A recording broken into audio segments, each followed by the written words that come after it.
Let's just go through and you guys can just be hard on contingent and we'll see how we can handle it. So I don't want anybody to oh yeah, okay, fine, I'm going to have a retain rate. So let's just be hard on contingent. Let's just see how that's handled, how it's explored, and then how I then curtail that.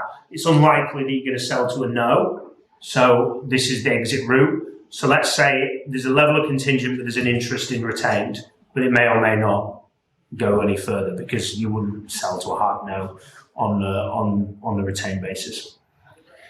Halima, we've gone through a lot here, and thank you very much for sharing everything that you have. To finish up, the criteria you're looking for is X, Y, and Z. Does that fit with your understanding? Do you agree that I've got a good understanding of what you're looking for? Yes. Perfect.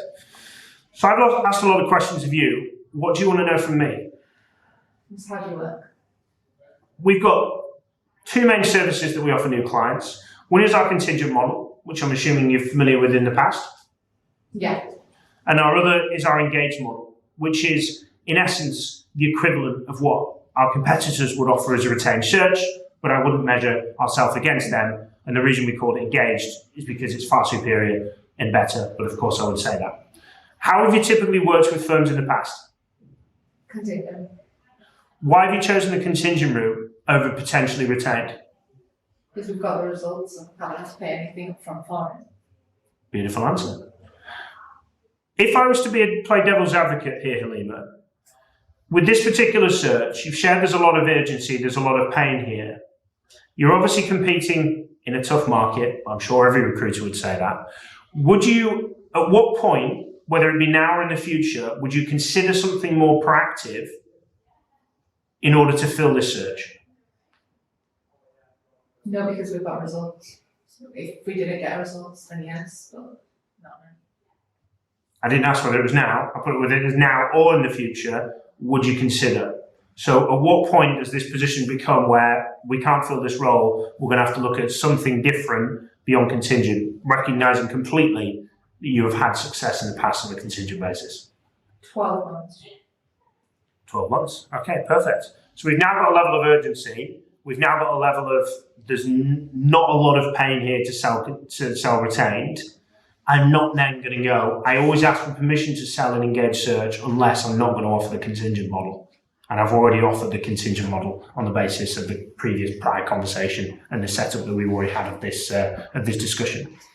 So what I would then do is possibly, I've already explained that there's a superior model, and now I'm going to explore as to how they work on a contingent basis. So Halima, how have you typically worked previously on a contingent basis? What's the criteria that I need to meet or we need to agree at in order for us to execute on this and go ahead and support you? To start sharing profiles with us. Apologies, not a very good question from my perspective. How have you typically worked on a terms basis? On terms basis, we've worked at 25%. Okay, the other thing I want you to recognise is if I asked a question and I've not got the answer I was looking for, I've not gone to them, no, I didn't ask that question, or that wasn't. I apologise, I've not rephrased that well enough. Let me rephrase the question and then we can go into it. So we're keeping what could be a highly volatile conversation because I've been trying to influence somebody to being a less volatile conversation, and everything's my mistake and everything's my problem. Okay, 25%. Interesting. Halima, I'm going to be honest, our contingent work for the contingent model that we operate works at 35%. Now, does this rule me out of working with you and supporting you on this process? Yes. If you're at 25% and I'm at 35%, what level of negotiation do you have 25? Or are you saying to me, if it's not 25, Alex, we can shake hands and I have to apologise for wasting your time? I really like the candidate that you shared across to me, and I'd be keen to see them. We could move to around 30%, but that's the maximum that we'll be able to go at. Okay, well look, we've done a nice meet in the middle there. And that's 30% of first year cash compensation? No, 30% of it is. Making my life difficult. So, and then we'd then be in a position where we'd agree or we'd fight. If it's an introduction of a candidate, we could then go, okay, well on this one-off basis, I'm happy to introduce this single candidate on this, and we'll walk away. And this will be the end. Or we can then push back and be like, look, we're at 35% full cash compensation. You've driven me down to 30%. I respect the fact that there's other firms that operate, and I know we're not the cheapest in the market, and I'm proud of the fact that we're not. Would you consider increasing the percentage on basic salary or considering something of full cash compensation? They then may drop back to 27.5% and we'll do it on full cash comp. They think they're getting a deal. They're not. It's costing them more money. Yeah, I'm happy to drop down to 27.5% if it's full cash comp, because you've got a bigger fee regardless. Make sense? So you'd propose that to them? It depends on what they would propose to me.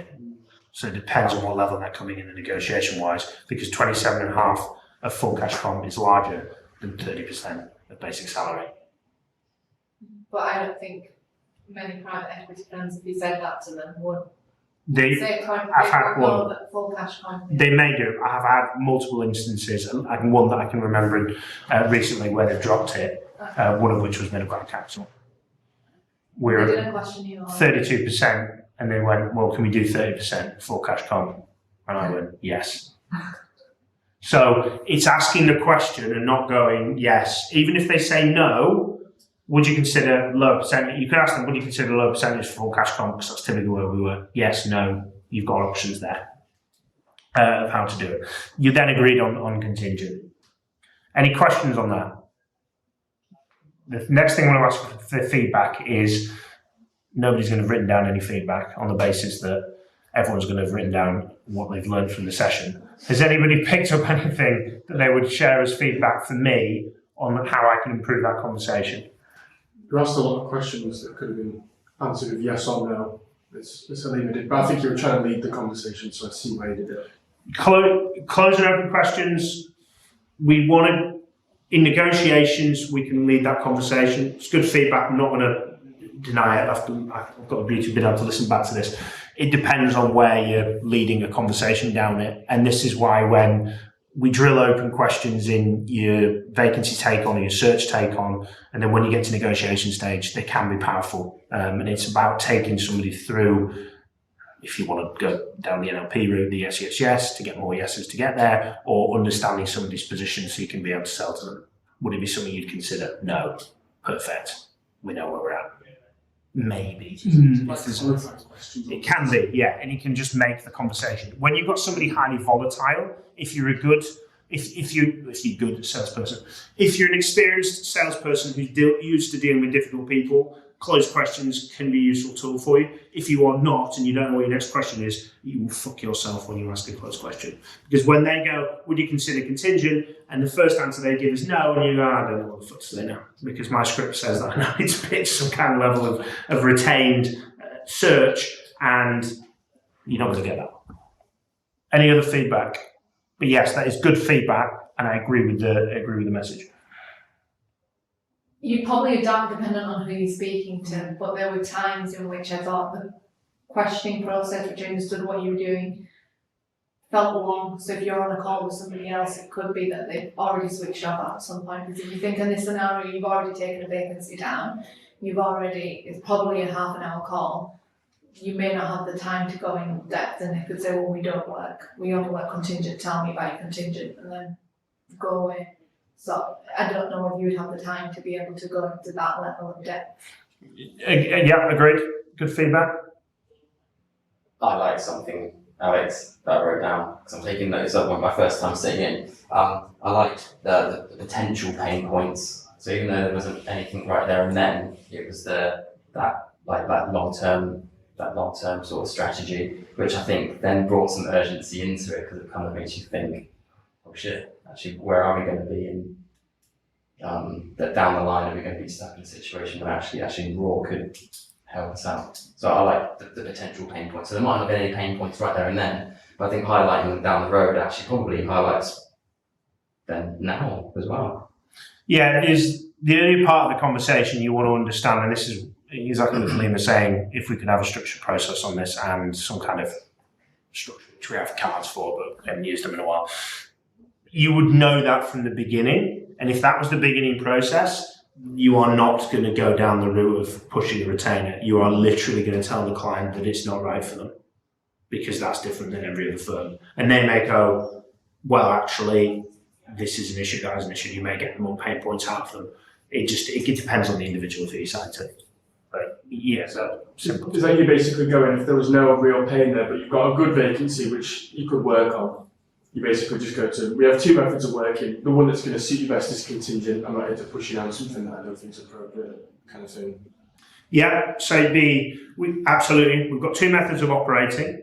One is our contingent model. One is our engaged model, similar to what you've no doubt been pitched before with the retained. However, typically I recommend that when there's a significant level of urgency, significant issues with regards to this particular appointment and this particular talent coming into the business, and you have a particular requirement that is a highly niche individual, if you have two of those three things, I would recommend going down the engage route as a proactive basis, because the problem is majority of private equity firms use the retained approach or engaged approach from us, retained approach from another search firm, and therefore you're going to find the right person. However, you're telling me that you can wait for 12 months, and therefore say that you're likely to tell me that you want to go down the contingent route and you don't want something proactive. You just want, if a good candidate comes across my desk, me to share them with you, is that right? And then you will get a yes or a no. Well, actually, no, we'd want to go retained on this. So you're offering us something and then saying, but you don't want that. I'm trying to turn even with Halima then, I'm trying to turn every conversation into a why should you work with me? It's exactly the terms scenario. I didn't say, oh shit, well I'm at 35%, let me see if I can reduce my terms. I'm at 35%, what level of negotiation do you have to come to me? Or is this conversation, do I need to apologise because I've just wasted your time? I have to spend a long time with this actually, and it's just a waste. And it has been a good conversation. So can I be negotiating on terms? No, I've got no negotiation, it's from a managing partner. No, I'm not moving on 25%, we've got other suppliers that we work with. And then you've got a call to make, whether you work with them or not. But it's trying to turn that conversation into why should you work. Ideally, why the client or prospect should work with you rather than the other way around. But that's not easy to turn.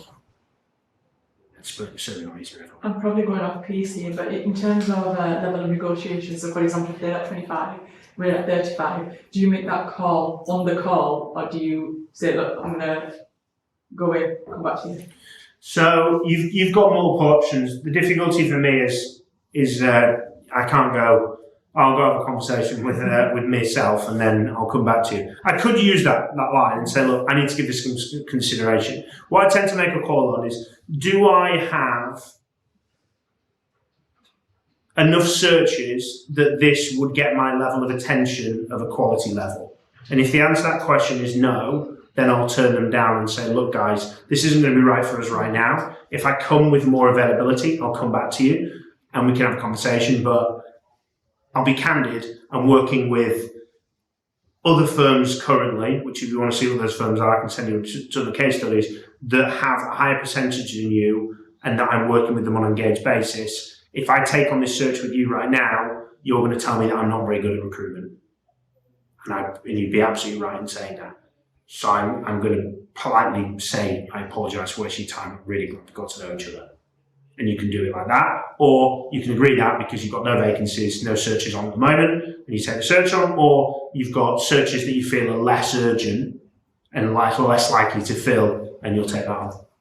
Is it still not a good thing to practice doing, even if you've got a few contingents on, just practicing saying that line around positioning as, I've got a number of retained searches on. Yeah, even it depends on whether you're like, oh God, I want to work this, or I don't. It's your call. I think the roles that you pitch the retainers on, in most of the time, are the roles that you don't want to work. If you've got, if it's a contingent, you've already got 3 to the 10 candidates, you know that you've already got candidates on the system for it, then you may go reduce. But if it's something that's specifically difficult because it's in a certain area, then I'd say it's always worth pitching a retainer because it's a search that you don't really want to work on. Mm-hmm.